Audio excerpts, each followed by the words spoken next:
All right, so Tales of the Sourdough, welcome back. I've made some changes to how my sourdough is being kept. Been doing some really awesome recipes, well, not really awesome, but fun recipes over the weekend, trying out a sourdough pretzel. Those turned out really well.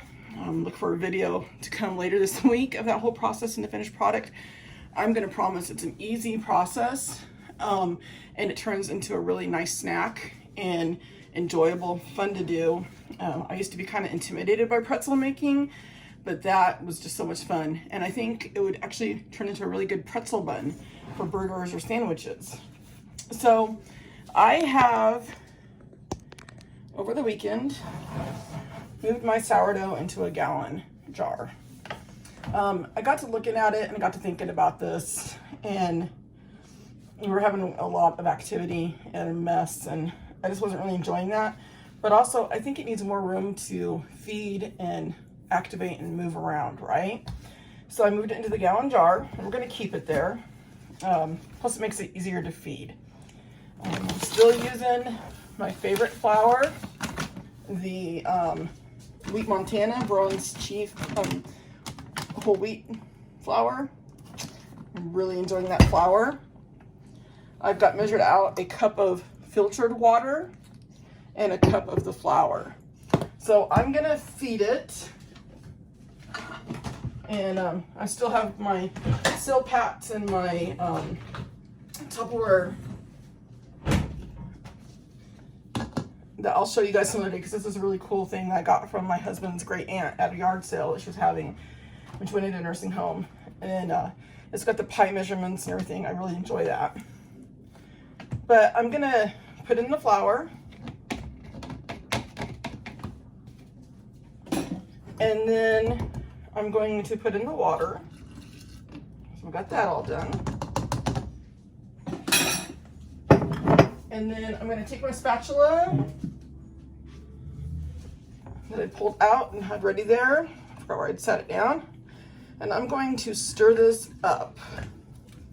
I'm gonna make sure I stir it down off the sides, the bottom. Hopefully you guys can see this.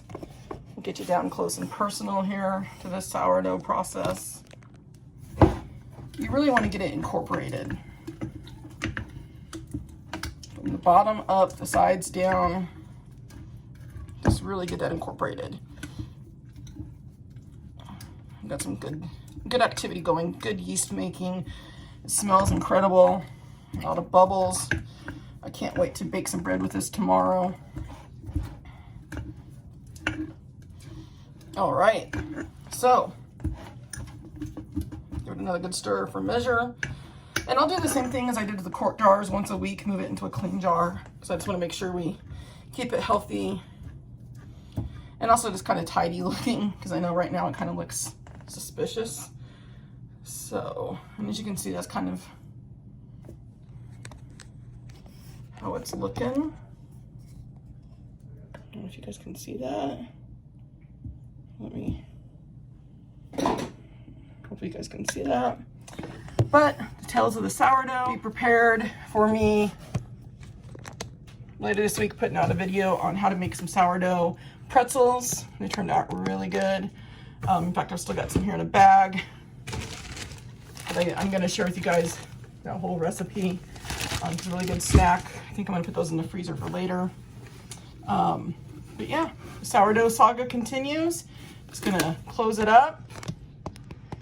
Keep a clean paper towel over it. And I'm gonna put it back in its corner and put it to sleep. Have a good evening.